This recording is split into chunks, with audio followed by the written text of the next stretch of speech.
사람마다 이 세상을 살아가면서 꼭 필요하다 느끼는 것들이 있고 또 중요하게 여기는 가치가 있습니다.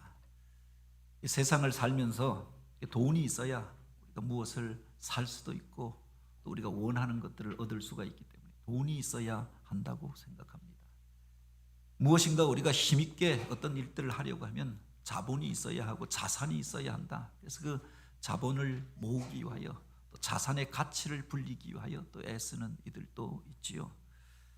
오늘 우리가 소중하게 여기는 그것, 그렇게 중요하다고 여기는 그것을 그가 어떻게 사용하느냐, 무엇을 위하여 사용하고 투자하느냐, 이것을 보면 그 사람이 가지고 있는 가치관과 본심이 드러나게 되는 것들을 보게 됩니다.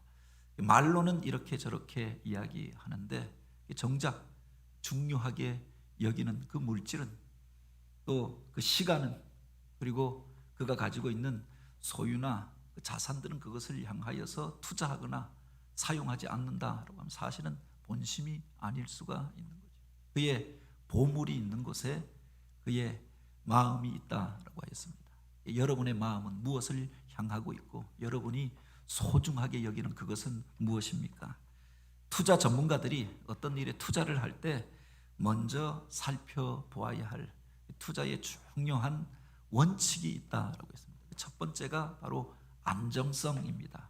당장 돈이 된다, 무엇을 번다, 그래서 투자하는 게 아니라 그것이 바로 안정적으로 그렇게 오늘 우리 가운데 일정한 수익을 보장하여 주는가, 그것을 먼저 따져보라. 안정되지 않는 곳에 투자하고 나면 잠시 무엇을 버는 것 같아도 한꺼번에 그 모든 것들을 잃어버릴 수가 있는 거지요. 그 첫 번째로 검토해야 할 것이 안정성에 대한 보장이다. 그리고 두 번째는 바로 수익성입니다. 겉으로 보기에는 좋아 보이고 또 그렇게 그 때깔도 좋고 그렇게 많은 여건들이 좋아 보이는데 당장 우리에게 수익을 발생하여 주지 않는, 일정한 수익들을 가져다 주지 않는다라고 하면 아무리 좋아 보여도 여기에 투자하면 안 된다라고 합니다. 두 번째가 수익성을 보장하는 곳에 투자하라라고 이야기하지요. 그리고 세 번째가 환급성입니다. 우리가 필요할 때 또 어려움이 다가오게 되어졌을 때 당장이라도 팔 수 있는, 되돌릴 수 있는, 환급할 수 있는 곳에 투자해야 한다라고 하는 겁니다. 정작 어려워져서 이것을 팔아야 하는데 팔 수가 없고 그것을 되돌릴 수 없다라고 하면은 그 투자를 잘한 투자라고 할 수가 없는 거지요. 요사이 경제 전망이 불확실하고 또 내년 또 그 후년에 어떤 일들이 우리들 가운데 닥쳐올지 알지 못하기 때문에 바로 부동산에 투자하는 것이 가장 안정적인 투자다라고 이야기하는 이들이 있습니다. 이 젊은이들 가운데에서도 다른 것들은 주식도 올라갔다 내려가고 증권도 그렇고, 그런데 부동산은 이 나라 가운데서 적어서 값이 올라간 이후에 떨어진 적이 없으니 부동산에 투자해야 한다. 집을 사야 한다. 그래서 영끌이라고 하여서 자기가 동원할 수 있는 모든 것들을 다 영혼까지 끌어다 대출받을 수 있는 최대한의 한계치까지 이르도록, 그래서 바로 돈을 모아서 집을 사야 한다라고 하였습니다. 그런데 또 어떤 이들은 그렇게 이야기합니다. 조만간 땅 가운데 부동산 위기가 오게 될 것이다. 버블이 꺼지는 때가 올 것이다. 그게 내년이 될 수도 있고 후년이 될 수도 있다. 그렇게 이야기합니다. 그래서 우리가 부동산을 사는 것만이 능사가 아니라 전망을 보고 투자하여야 한다라고 이야기를 하지요. 오늘 우리는 우리들에게 주어져 있는 나의 소중한 자산을, 그 소중한 시간을, 그리고 그 물질을 무엇에 투자하고 있습니까? 오늘 우리들의 마음이 향하고 있는 그곳은 어디입니까? 오늘 우리가 읽은 예레미야 32장은 눈물의 선지자라고 알려져 있는 예레미야가 그 이스라엘이 멸망하여 가던 그 시대 가운데 그가 하였던 이상한 투자의 이야기를 기록하고 있습니다. 그야말로 유다가 멸망하고 예루살렘이 함락되기 직전에 있었던 일입니다. BC 587년 바빌론의 느부갓네살이 다시금 이스라엘을 향하여 그렇게 재차 침입하게 되어집니다. 그 이전에 시드기야가 왕이 되어져서 이제 최후의 항전을 준비하며 성벽을 보수하고, 그래서 그 바빌론 군대에 장악되지 아니하도록 이렇게 2년이 넘게 저항할 수 있는 식량을 준비하여 놓고 성문을 닫아 걸고 여기에 저항하였습니다. 1년 넘게 이제 바빌론 군대가 예루살렘 성을 봉쇄하고 나가지도 못하게 하고 들어가지도 못하게 하고, 유다의 모든 땅이 이미 바빌론에 다 점령되어지고 예루살렘 성만 덩그러니 남겨져 있었습니다. 1년 넘게 그렇게 봉쇄되어지면서 그 성 안에 살던 사람들은 그야말로 모든 식량이 바닥나고 물이 말라가고 먹을 것이 없어서 핍절한 상태 가운데 성 안에서 온갖 비참한 일들이 벌어지게 되어졌던 거죠. 많은 이들이 절망 가운데 이 나라가 이제 이렇게 망하는가 보다 낙심하고 있었고 소망이 끊어진 것 같은 상황이었습니다. 국가의 운명이, 민족의 운명이 풍전등화 바람 앞에 서 있는 등불과도 같은 상황이었습니다. 그 전에 예레미야가 이와 같은 일들이 오게 될 것을 예측하고 하나님의 말씀을 바로 예루살렘 거리를 다니며 선포하였던 것 아닙니까? 너희가 애굽을 의지하지 말고 하나님을 떠나 우상을 쫓아 행하지 말고 회개하고 돌이키라. 그렇지 아니하면 멸망이 어느 날 바람과 같이 우리들 가운데 오게 될 것이다. 이 나라가 망하게 될 것이다. 왕도 신하들도 포로도 끌려가게 될 것이다. 하나님의 심판에 대하여 그 멸망의 날에 대하여서 경고하였던 겁니다. 그런데 깨닫지 아니하고 돌이키지 아니하고 오히려 왕이 예언자를 잡아다가 감옥에 가둡니다. 불길한 이야기를 하였다라고 해서 그를 가두고 혹독한 일들을 당하게 되어졌던 거죠. 그렇게 감옥에 갇혀 있는 가운데 민족의 운명이 존망의 자리 가운데 서 있는 그 상황 속에 있었던 일들을 오는 본문은 기록하고 있습니다. 감옥에 갇혀 있는 그때 바로 예레미야의 사촌 형제였던 하나엘이 어느 날 뜬금없이 감옥으로 예레미야를 찾아왔던 겁니다. 그의 사촌이 감옥에 갇혀 있다, 그의 형제와 친구가 감옥에 갇혀 있다, 위로하여 주러 오고 또는 영치금을 넣어주든지 그에게 필요한 것들을 공급해 주러 찾아와야 하는 것 아닙니까? 그런데 그가 찾아와서 하였던 말이 있지요.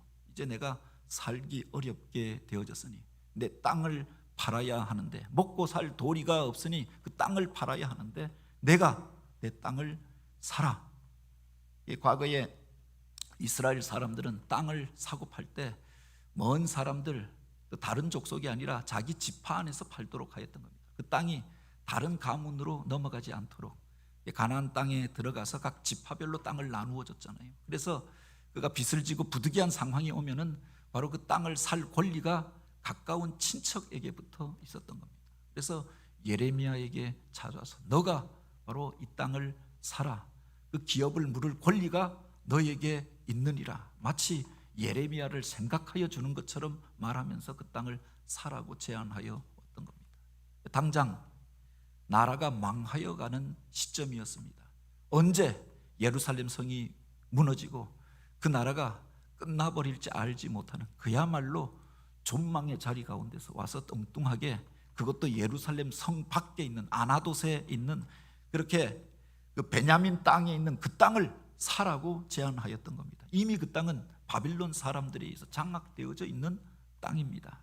뿐만 아니라 예레미야가 지금 어떤 상황에 있었습니까? 바른 말을 하다가 하나님의 말씀을 전하다가 왕이 진노하여서 그를 감옥에 가두어 버렸던 겁니다. 언제 죽을지 모르는 감옥에 갇혀서 부자연스러운 상황 속에 있었습니다. 혹독한 어려움을 당하고 고난 속에 있는 그에게 바로 친척이라고 찾아와서, 형제라고 찾아와서 하는 말이 내가 어려운 지경에 있으니 내 땅을 사라, 이렇게 말하였던 겁니다. 여러분이라고 하면은 그 제안을 받아들이고 고맙게 여겨서 그 자리에서 계약을 체결하고 그 땅을 샀겠는가? 땅을 사도 나라가 망하고 나면 그 계약서가 의미가 없어져 버리잖아요. 지금 당장 그 그 백성들이 먹을 것이 없어서 그렇게 아우성치고 있는 상황에서 무슨 그 성 밖에 있는 이미 다른 나라 사람들이 장악하고 있는 그 땅을 산다. 어리석은, 그야말로 그렇게 황당하기 이를 데가 없는 일이었다라고 하는 겁니다. 당장 내가 죽게 되어졌는데 감옥에 갇혀서 오늘 죽을지 내일 죽을지 모르는 상황 속에 있었습니다. 이 나라가 이제 망하게 되었다고 외치던 사람입니다. 그런데 그에게 와서 땅을 사라고 제안하였던 거죠. 여러분이라고 하면 어떻게 하셨겠습니까? 당장 그를 향하여서 진노하여서 내가 이렇게 어려운 처지에 있는데 그런 이야기를 나한테 할 수 있느냐, 위로의 말이 아니라 그런 제안을 할 수 있느냐, 누가 더 어려운 처지에 있느냐, 그렇게 말하지 않았겠습니까? 그런데 9절에 보면은 예레미야가 전혀 상식을 벗어나 있는, 예상하지 못하였던 행동을 하였던 겁니다. 9절에 보면 내 숙부의 아들 하나멜이 아나돗에 있는 땅을 사는데 은 17세겔을 달아주되라고 하였습니다. 그의 제안을 기꺼이 받아들이는 겁니다. 그리고 많은 사람들 앞에서 계약을 체결하고 그 땅을 사기로 하고, 아마 성 밖에 있었던 가족을 불러서 은 17세겔을 가져오게 하였다라고 하는 겁니다. 그가 공급한 처지에 있으니 값을 깎아서 후려쳐서 샀던 게 아니라 넉넉하게 값을 치루어 주고 평화의 시기에 거래되어지던 그 가격 그대로 그에게 달아주고 그 땅을 샀던 이야기를 기록하고 있는 겁니다. 일반적으로 보면은 투자 전문가들이 조언하는 투자의 원칙을 벗어나 있는 행동이 아닙니다. 안정적인 상황이 아닙니다. 나라가 지금 망해가는, 오늘 망할지 내일 망할지 모르는 상황입니다. 계약서를 작성해도 그 계약서가 의미가 있다고 하는 보장이 없습니다.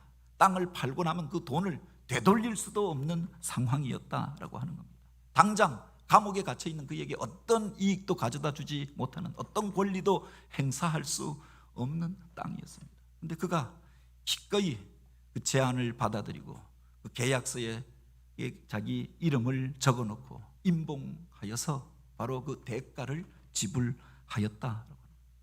이 계약이 그렇게 믿어지는가라고 하는 겁니다. 이해가 되어지는가라고 하는 겁니다. 그 가족들도 다 반대하지 않았겠습니까? 가족들에게 연락하여서 집에 있는 은을 가지고 오라, 돈을 가지고 오라, 내가 그 땅을 사야겠다라고. 당장 그 아내가, 그 자식들이 이 일에 대해서 막지 않았겠습니까? 친한 친구들이 이 일에 대하여서 어리석은 일이라고 만류하지 않았겠느냐? 왜 예레미야가 그 땅을 샀겠습니까? 적어도 성경책에 기록되어져 있는 일이다 하면 오늘 우리에게 던져지는 의미가 있는 사건이었고 의미가 있는 행동이었던 것 아닙니까? 하나님께서 사실은 그에게 명령하셨던 일이었다라고 합니다. 이 사건을 잘 들여다보면 예레미야가 시세를 따져봐서 사람들의 조언을 듣고 그래서 이 결정을 하였던 것이 아니라 사실은 사람의 말이 아니라 하나님의 말씀을 쫓아 행하였던 일인 것들을 보게 됩니다. 보통 국가적인 재난이 있고 재앙의 사건들이 벌어지고 경기가 좋지 않고 세상이 하수상하면 별의별 소문들이 다 나잖아요.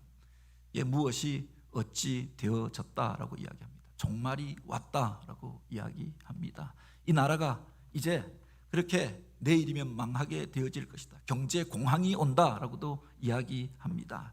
무슨 폭락 사태가, 주식 폭락 사태가, 부동산 폭락 사태가 올 것이다 라고 말하기도 합니다. 그 뒤에 누구누구의 음모가 있다 이렇게 말하는 이들도 있습니다. 누구 때문에 이렇게 되어졌다. 그래서 어떤 희생양을 찾아서 어떤 사람을 비난하고 공격하는 이야기들도 있지요. 그런 사람들의 이야기들에 귀를 기울였던 것이 아니라 예레미야는 그 위기의 자리 가운데서 하나님께서 무엇라고 말씀하시는 것, 하나님의 음성에 귀를 기울였다. 이 중요한 선택의 자리 가운데서 그는 하나님께서 하셨던 말씀을 쫓아서 행하였던 것들을 보게 되지요. 6절에 보면 예레미야가 이르되 여호와의 말씀이 내게 임하였느니라 이르시기를. 그가 이렇게 선택하게 된 배경이 있었다라고. 하나님께서 먼저 이 일을 알게 하여 주셨던 겁니다. 이스라엘에 이런 위기가 닥쳐올 것들을 알게 하시고 그것을 외치게 하였던 것 아닙니까? 그것 때문에 감옥에 갇혔습니다. 감옥에 갇혀서 또한 그 다음 날 하나멜이 찾아와서 이런 제안을 할 것을 하나님께서 먼저 알게 하여 주셨던 거지요. 하나님의 말씀을 쫓아서 그가 이와 같은 무모한 선택을 하게 되었다라고 합니다. 7절 말씀을 우리가 함께 보시겠습니다. 7절입니다. 보라, 내 숙부 샬롬의 아들 하나멜이 내게 와서 말하기를 너는 아나돗에 있는 내 밭을 사라. 이 기업을 물을 권리가 내게 있느니라 하리라 하시더니 하나님께서 그에게 먼저 되어질 일들을 알게 하셨던 겁니다. 위기의 자리 가운데서 하나님의 뜻이 어디에 있습니까? 기도하는 가운데 하나님께서 그 일을 알게 하여 주시고 준비하게 하여 주시고 대비하게 하셨던 거지요. 그래서 그가 겉으로 보기에는 손해보는 것 같고 사람들의 이성으로는 이해가 되어지지 않는 이 계약을 맺게 되었다라고 합니다. 사람의 논리가 아니라 하나님께서 바로 명령하셨던 일이기 때문에 순종함으로 계약을 했던 겁니다. 기꺼이 대가를 지불했다라고 합니다. 하나님께서 그렇게 말씀하실 때에는 하나님이 원하시는 어떤 뜻이 있지 않겠는가? 순종함으로 그 말씀을 쫓아 행하였던 그의 모습들을 보게 됩니다. 오늘날 우리는 누구의 말을 듣고 누구의 그렇게 인도함을 따라서 살아가고 있습니까? 보통 사람들이 하는 이야기를 쫓아가서 어디에 투자하고 무엇을 샀다가 그것 때문에 낭패를 보는 경우가 얼마나 많이 있습니다.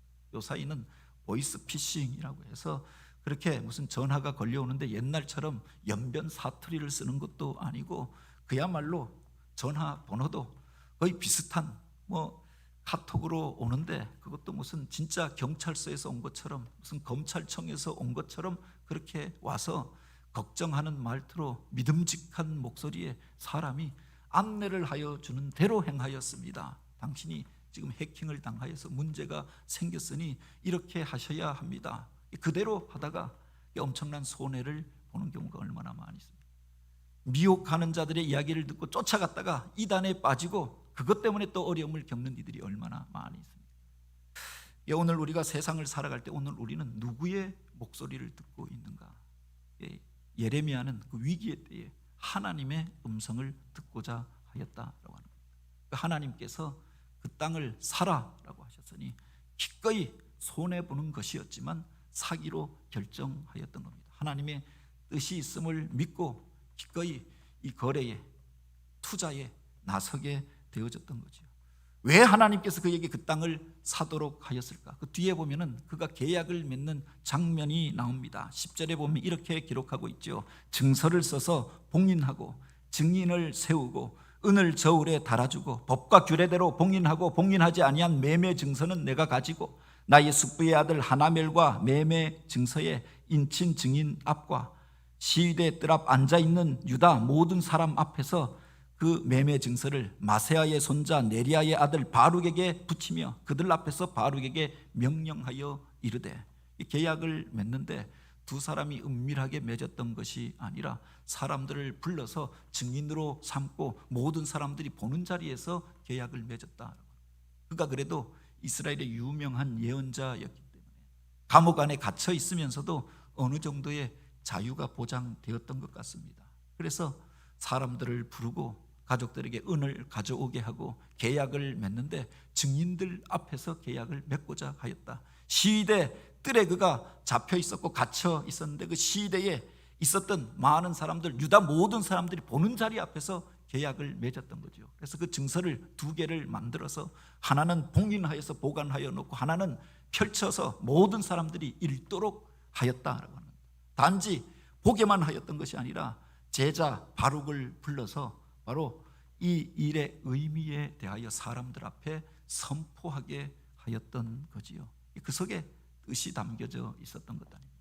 어려움이 찾아와서 모두가 낙심하고 있었습니다. 이 나라가 망하게 되어졌다. 미래에 대하여 걱정하고 있었습니다. 절망하고 있었습니다. 이제 우리가 어떻게 사나 그렇게 근심하고 염려에 사로잡혀 있었습니다.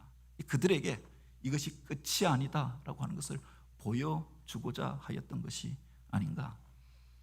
하나님께서 이 나라를 다시금 회복시켜 주리라.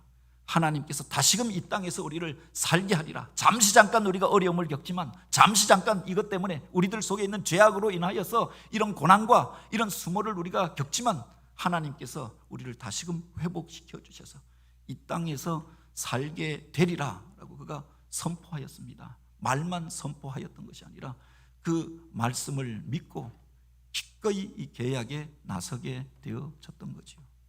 어린아이들이, 자녀들이 그 부모의 뒷모습을 보고 닮는다라고 이야기합니다. 그 말이 아니라 말투도 닮게 되어지지만 그 부모가 어떻게 행하느냐, 그걸 보고 자녀들이 닮고 쫓아가게 되잖아요. 부모가 엎드려 기도하는 모습을 보면서 기도를 배우는 겁니다. 부모가 거리를 지나가면서 쓰레기를 줍는 그 모습을 보면서 바로 그 삶을 배우게 되어지는 거죠. 믿음의 선배들이 앞에서 어떻게 가느냐, 그것을 보고 그 후배들이 쫓아가게 되어지는 겁니다. 말로 무엇라고 이야기하는 것보다 그가 어떻게 행동하느냐, 그것이 다른 사람들에게, 그를 따르는 이들에게, 자녀 세대에게 더 큰 울림을 주는 것 아닙니까? 예레미야는 망하여가는 시대 가운데 그들에게 희망이 있음을 보여주고자 하였던 거죠. 다 망하게 되어져서 당장에 먹을 거리를 찾고 당장에 살 길을 찾던 그때 이제 이 땅에 희망이 있음을 보여주고자 하였다라고 하는 거예요. 그래서 하나님께서 다시금 회복시켜 주신다라고 하였으니 바로 이 땅 가운데 오늘 우리가 앞으로 살 땅을, 내 자녀 세대가 살아갈 그 땅을 사는 것들을 마다하지 아니하고 대가를 지불하는 것을 꺼려하지 아니하였던 거지. 오늘 우리 시대 가운데 이런 사람이 필요하지 않습니다. 사람들에게 희망을 던져주는 사람. 어려운 일들이 있으면 사람들이 먼저 부정적인 이야기들을 합니다. 그 일이 되겠느냐, 또 그래서 되겠느냐, 걱정하는 듯이 이야기하지만 사실은 그래서 부정적인 분위기가 공동체를 휩쓸고 사람의 마음을 사로잡을 때가 있죠. 그래서 더욱 낙심하게 만들고, 위로하여 준다고 하였던 말이 상처가 되어지고, 또 어떤 경우에는 자기가 진실을 말한다고 전하였던 것이 어떤 사람을 찌르고 정죄하는 말이 되기도 하는 것 아닙니까? 희망을 주는 사람들이 필요한 시대가 아닙니까? 격려하여서 일으켜 세우고 낙심하여서 있는 사람들에게 소망을 던져주는 사람들, 그들이 바로 그리스도인이 아닙니까? 하나님께서 그래서 기름 부어 세운 이들을 가리켜 그리스도인이라고 이야기하죠. 기름 부어 세우다라고 하는 뜻이 그리스도가 아닙니까? 그리스도께서 이 땅 가운데 오셔서 하셨던 일이 바로 그것이죠. 가난한 이들에게 복음을 전하게 하시려고 내게 성령을 부어서 바로 이 사명을 맡기셨음을 선포하십니다. 그 주님이 가셨던 길을 쫓아가는 자들이 그리스도인이죠.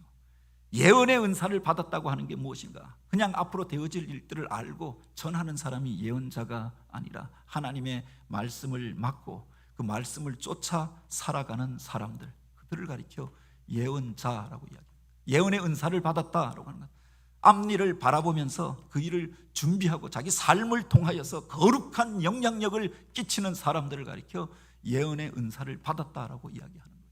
앞일을 안다고 하여서 그것을 가지고 어떤 사람을 정죄하고 심판하는 게 아니라 사람들에게 희망을 주어서 일으켜 세우는 자, 그래서 하나님께서 당신의 사람들을 부르시고 사명을 주셨던 것 아닙니까? 정우승 시인이 쓴 희망을 만드는 사람이 되라라고 하는 시가 있습니다. 이 세상 사람들 모두 잠들고 어둠 속에 갇혀서 꿈조차 잠이 들어버렸을 때 홀로 일어나 새벽을 두려워하지 말고 별을 보고 걸어가는 사람이 되라. 희망을 만드는 사람이 되라. 이 땅을 살아가는 그리스도인들이 이런 삶을 살아야 하는 것 아닙니까? 캄캄한 어둠 가운데서 별을 보면서 하나님이 보여주신 비전을 향하여 나아가는 사람들, 세상 가운데서 희망을 선포하고 하나님이 행하실 일들을 선포하며 그 걸어가는 모습이 저들에게 증거가 되어지는 사람들, 그들을 가리켜 그리스도인이라고 이야기하는 거죠. 원하고 바라기는 저와 여러분이 희망을 향하여 나아가는 희망의 말들을 전하는 사람들이 되기를 원합니다. 우리 옆에 분들 보시면서 그렇게 한번 권면하며 이야기했으면 좋겠습니다. 희망을 만드는 사람이 됩시다. 희망의 말들을 합시다. 그래도 희망이 있습니다. 세상이 꽉 막혀진 깎고 답답한 일들 투성이이지만 하나님이 우리와 함께 하시니 그래도 우리 가운데 희망이 있는 줄 믿으시기 바랍니다. 예레미야가 그때 겉으로 보기에는 손해보는 것 같고 도저히 상식으로 이해가 되어지지 않는 그 계약서에 날인하고 사람들 앞에 그 계약서를 공포하고 그 장면을 모든 사람들로 보게 하였던 이유가 있습니다. 바로 미래를 향하여 그가 투자하고자 하였던 거죠. 당장의 이익이 아니라 금방 그 땅을 사고 팔고 이윤을 얻는 것이 아니라 다음 세대가, 나의 후대가 바로 그 땅에서 하나님이 주신 복을 누리며 살게 될 것을 바라보면서 미래를 향하여서 투자하였던 겁니다. 다윗이 자기의 당대에 그 언덕 위에 원하던 성전을 지을 수가 없었습니다. 그런데 값을 지불하고 과거에 아브라함이 하나님 앞에 제사했던 그 땅을 사서 이 거룩한 땅을 준비하여 놓았던 것 아닙니까? 그것이 모든 백성들이 나와 하나님 앞에 예배하던 만민이 기도하는 전이 세워지게 되었던 거지요. 바로 예레미야가 그 미래를 바라보면서 회복되어질 그날을 바라보면서 기꺼이 대가를 지불하는 선택을 하였던 겁니다. 15절에 보면 이렇게 기록하고 있습니다. 만군의 여호와 이스라엘의 하나님께서 이와 같이 말씀하시니라. 사람이 이 땅에서 집과 밭과 포도원을 다시 사게 되리라 하셨다 하니라. 그 시대의 사람들이 그렇게 이야기합니다. 이 나라가 이제 저들이 예루살렘보다 더 높은 토성을 쌓아서 위에서 내려다보고 공격하고 있으니 바로 며칠이 지나지 못하여서 이 성이 함락되게 될 것이다. 이 나라가 망하게 되면은 우리의 운명도, 민족의 운명도 끝나는 것이다 라고 생각하였습니다. 그러니 물질도 돈도 다 소용이 없고 땅도 집도 소용이 없다고 생각하였던 거죠. 그러나 바로 하나님께서 회복시켜 주시면 바로 이 땅에서 우리가 다시금 집을 사고 밭을 사고 포도원을 짓고 거래하고 하나님이 주신 복을 누리면서 살게 될 것을 예레미야는 바라보고 있었던 것 아닙니까? 그날을 위하여 기꺼이 투자하였던 거죠. 당장 유익이 없었지만, 당장 그 땅을 활용할 수 없었지만, 당장 그곳에서 이익을 얻을 수 없었지만 미래를 향하여 기꺼이 투자하였다라고 합니다. 오늘 우리는 우리의 돈을, 우리의 시간을, 우리의 물질을 무엇을 위하여 투자하고 있습니까? 투자 전문가들도 그렇게 이야기합니다. 무엇인가 우리가 투자하려고 하면 당장의 이익이 아니라 몇 년이 지나지 못해서 사고 팔 것이라고 하면 아예 투자하지 말라라고 장기적인 관점을 바라보며 미래를 바라보며 투자하라고 이야기하죠. 우리 주님께서 우리를 향하여 이야기합니다. 너희가 당장의 필요가 아니라 영원한 것들을 바라보며 미래를 바라보며 투자하라라고 말씀하였던 거죠. 이전에도 한번 이야기하였던 적이 있습니다. 미국에서 가장 부유하고 큰 주가 알래스카 주라고 이야기합니다. 미국 본토의 5분의 1에 해당하는 땅, 거대한 땅덩어리를 가진 주가 아닙니까? 그런데 1876년 존슨 대통령 때 바로 불과 소련으로부터 726만 불에 이 땅을 샀다라고 합니다. 지금 돈으로 환산해 보니까 바로 75억 원 또는 많아봐야 80억 원 정도 되는 돈이었던 겁니다. 어느 교회에서 개발을 하는데 80억 원 준다고 하니까 너무 적다고 못 나가겠다. 사회적인 문제가 되어지잖아요. 그런 돈입니다. 뭐 300평, 400평, 500평 그 땅 서울에서 살 수 있는 돈입니다.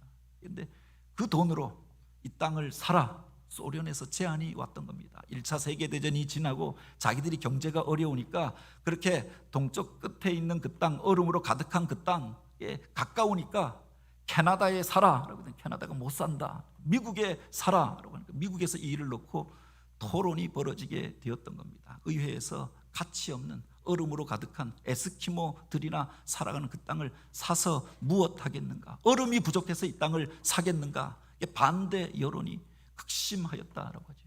당시 재무장관이었던 시워드 장관이 그들 앞에 나서서 그들을 설득합니다. 저는 지금 눈 덮인 알래스카 땅을 보고 그 얼음을 보고 그 땅을 사자는 것이 아닙니다. 저 눈 밑에 깔려있는 무진장의 보고를 바라보는 보면서 이 땅을 사자고 말하는 것입니다. 당장의 이익을 위하여 사자는 것이 아닙니다. 다음 세대가 활용할 수 있도록 이 땅을 사두자는 것입니다. 미래를 향하여 투자하자, 가능성을 보고 투자하자, 사람들을 설득하여서 바로 72억 원을 주고 이 땅을 샀던 겁니다. 그 이후에 그 땅을 조사해 보니까 그 땅 지하에 엄청난 지하 자원들이, 석유가, 산림 자원이 그렇게 묻혀져 있는 것들을 확인하고 환호성을 지르게 되었다라고 하죠. 단지 이것만이 아니라 지정학적으로도 중요한 자리가 아닙니까? 동서냉전의 시기에 그래서 바로 소련을 내려다 보면서 그 앞에서 그 아메리카 대륙을 방어하던 땅이 되어집니다. 지정학적으로 유럽으로 건너가는 가장 단거리의 구간이 그쪽으로 개설되어 북극 항구가 개설되어졌던 것 아닙니까? 이 가능성을 바라보고 투자하였던 사람들이 있다라고 합니다. 지금도 그 땅 속에 담겨져 있는 무한한 지하 자원들이 개발되지 않고 그냥 남겨져 있다라고 하죠. 나중에 위기가 오면 이 땅의 지하 자원이 다 끝나버리면, 석유가 다 고갈되어져 버리면 그때 알래스카를 개발하자, 다음 세대를 향하여서 이 땅을 남겨두고 있다. 오늘날 미국의 저력이 바로 여기에 있는 것 아닙니까? 하나님께서 쓰시는 사람들, 하나님이 쓰시는 공동체, 그 나라를 보면 미래를 향하여 그렇게 기꺼이 투자하였던 어떤 사람들, 비전을 향하여서 헌신하였던 사람들이 있었던 것들을 보게 되지요. 오늘 우리는 우리의 시간을, 우리의 물질을, 우리에게 주어져 있는 이 소중한 것들을 무엇을 향하여 투자하고 있습니까? 당장의 필요가 아니라 미래를 향하여서 우리 다음 세대를 향하여 투자하는 교회, 그런 가정이 되길 원합니다. 당장에 우리가 쓸 수 있는 물질이 아니라 사람에게 투자하고 영혼에게 투자하는 것, 이게 복된 공동체가 아닙니까? 뿐만 아니라 내 생각을 쫓아서, 사람의 말들을 쫓아서, 당장의 이익을 쫓아서 행하는 것이 아니라 하나님의 말씀을 쫓아 행하는 그 사람이 복된 사람인 줄 믿으시기 바랍니다. 이 시대 가운데 하나님께서 우리에게 명령하시는 것이 무엇인가? 보여주시는 것이 무엇인가? 무엇라고 말씀하시는가? 하나님 앞에 잠잠히 우리 자신을 세우고, 또 하나님께서 원하시고 기대하시는 그 일들을 향하여 기꺼이 결단하고 앞을 향하여 나아가면서 미래를 준비하는 교회, 그 언덕을 넘어서 거룩한 일들을 행하여 가는 교회, 그래서 다시 한번 하나님 손에 붙들려 쓰임받으며 하나님의 영광을 나타내는 교회여 주의 성도들이 되어지고 또 그런 대강절 기간이 되어지길 주님의 이름으로 축복합니다.